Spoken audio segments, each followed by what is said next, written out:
حضرت ادریس علیہ السلام، جنہوں نے اس دنیا میں سب سے پہلے قلم، کپڑے اور ہتھیار بنا کر انسانیت کے لیے ترقی کے راستے ہموار کیے، لیکن آپ پر جو صحیفہ نازل ہوا اسے بائبل سے الگ کیوں کر دیا گیا؟ دا بک آف اینوک ایک ایسا صحیفہ جو شاید دنیا کی سب سے پر اسرار کتابوں میں ایک ہے، کیونکہ اس کتاب میں اس کائنات کی پیدائش، حضرت آدم علیہ السلام کے زمانے کے پر اسرار کہانیاں اور ایسے راز لکھے ہیں جو شاید ہمارے پڑھے گئے تاریخ سے میل نہیں کھاتے۔ جائنٹس، علم نجوم، پورٹلز اور خلائی مخلوق سے حضرت ادریس علیہ السلام کا جنگ کرنا، یہ تمام چیزیں اس کتاب کو مزید پر اسرار بنا دیتی ہے۔ کیا واقعی حضرت ادریس نے خلائی مخلوق سے جنگ کر کے انسانیت کو بچایا تھا؟ اسلامی روایات اس کے متعلق کیا کہتی ہے؟ کیا ماڈرن سائنس کا سب سے بڑا سوال یعنی ایلین اور پورٹلز کا حضرت ادریس کی زندگی اور دور سے کوئی تعلق ہے؟ حضرت ادریس علیہ السلام اللہ کے تیسرے پیغمبر تھے جو حضرت آدم اور حضرت شیس علیہ السلام کے بعد نبوت کے منصب پر فائز ہوئے۔ آپ کی پیدائش قدیم شہر بابل میں ہوئی۔ روایتوں کے مطابق حضرت ادریس نے دنیا میں لوگوں کو سب سے پہلے لکھنے پڑھنے اور تعلیم حاصل کرنے کا درس دیا۔ آپ کا زیادہ تر وقت درس و تبلیغ میں گزرتا تھا، چنانچہ لوگ آپ کو ادریس یعنی درس دینے والا کہہ کر پکارنے لگے۔ آپ علیہ السلام حضرت شیس کے 5ویں نسل سے تعلق رکھتے تھے۔ مورخین کے مطابق حضرت ادریس حضرت آدم کے 500 سال بعد اور حضرت نوح علیہ السلام سے 1000 سال پہلے پیدا ہوئے۔ حضرت آدم علیہ السلام کے بیٹے حضرت شیس کا انتقال ہوا تو کچھ عرصے بعد ان کے پیروکار بہت کم تعداد میں باقی رہ گئے۔ قابیل کی اولاد نے کفر و شرک، بدکاری و بے حیائی کا بازار گرم کر رکھا تھا۔ زناکاری اور شراب نوشی عام تھی۔ ہر طرف بتوں کی پوجا اور آگ کی پرستش ہو رہی تھی، لہذا بنی آدم کی ہدایت و رہنمائی کے لیے اللہ نے حضرت ادریس کا انتخاب کیا۔ نبوت کے منصب پر فائز ہوتے ہی آپ نے اپنی قوم کے بھٹکے ہوئے لوگوں میں وعظ و تبلیغ کا کام شروع کر دیا، لیکن وہ سب آپ کے دشمن بن گئے، اور جو لوگ بھی حضرت ادریس پر ایمان لائے ان لوگوں نے ان پر ظلم کرنا شروع کر دیا۔ لہٰذا حضرت ادریس نے اپنے پیروکاروں کے ساتھ بابل سے ہجرت کرنے کا ارادہ کیا۔ حضرت ادریس اہل ایمان کو لے کر مصر کی طرف چل پڑے اور دریائے نیل کے کنارے آباد ہو گئے۔ یہ ایک سرسبز و شاداب علاقہ تھا۔ حضرت ادریس اور آپ کے ساتھیوں نے یہاں دعوت و تبلیغ کا کام جاری رکھا اور ان لوگوں نے یہاں مختلف علوم سیکھ کر خوب ترقی کی۔ اللہ نے قرآن مجید میں حضرت ادریس کا ذکر یوں فرمایا ہے، اور اس کتاب میں ادریس کا بھی ذکر کیجیے، بے شک وہ بڑے سچے نبی تھے اور ہم نے ان کو بلند رتبے تک پہنچایا تھا۔ حضرت ادریس نے ہی سب سے پہلے قلم سے لکھنا اور کپڑا سینا ایجاد کیا۔ ان سے پہلے لوگ عموماً جانوروں کی کھال کو بطور لباس استعمال کیا کرتے تھے۔ حضرت ادریس وہ پہلے انسان تھے جنہیں علم نجوم اور علم الحساب یعنی ایسٹرولوجی اور میتھمیٹکس کا علم بطور معجزہ عطا کیا گیا تھا۔ کہا جاتا ہے کہ آپ کو 72 زبانوں کا علم تھا اور دنیا کی تمام قدیم بنیادی زبان مثلاً عربی، سریانی، لاطینی، یونانی، عبرانی اور مصری زبان کی بنیاد آپ نے ہی رکھی تھی۔ حضرت ادریس پر 30 صحیفے نازل ہوئے جو اس وقت کے لوگوں کے لیے رہنمائی تھی۔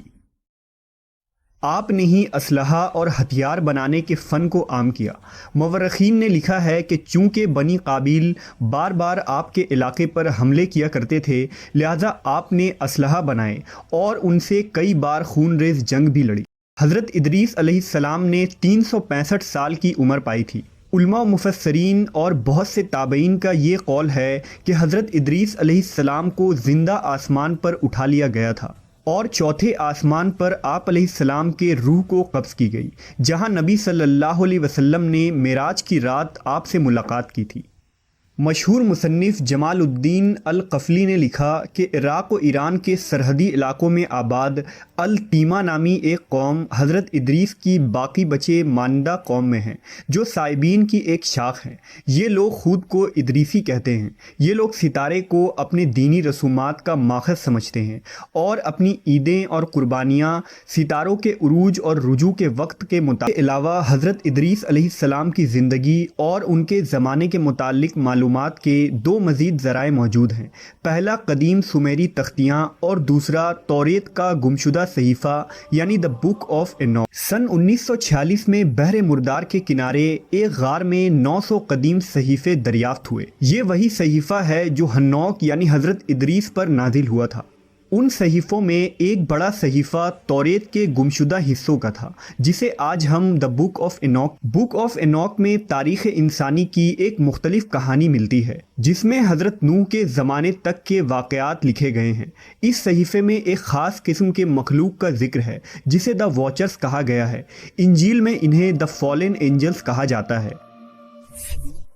اس صحیفے کے مطابق حضرت ادریس علیہ السلام کے زمانے میں جیسے جیسے اس زمین پر انسانوں کی آبادی بڑھنے لگی تو زمین کی کچھ چیزیں آسمان کے فرشتوں کی نظر میں آنے لگی۔ ان فرشتوں کو بنی آدم کی خوبصورت عورتیں بہت پسند آئیں۔ وہ لمبی بالوں والی عورتوں کے فرشتہ تھے، لہذا سینکڑوں فرشتے آسمانی راستے سے زمین پر آ گئے، شادیاں بھی کی۔ اس دوران ان فرشتوں نے انسانوں کو علم نجوم اور ستاروں کا علم سکھایا۔ ان عورتوں نے جب بچوں کو جنم دیا تو وہ انسان نہیں تھے بلکہ عجیب و غریب دیو ہیکل مخلوق یعنی جائنٹس تھے، جسے بائبل میں نیفیلیم کہا جاتا ہے۔ اسلامی روایات میں بھی اس طرح کے لمبے قد والے دیو کا ذکر جگہ بجگہ ملتا ہے۔ بک آف اینوک کے مطابق وہ فرشتے زمین پر اپنی حکومت قائم کرنا چاہتے تھے اور انسانوں کو اپنے تابع کرنے کی خواہش رکھتے تھے۔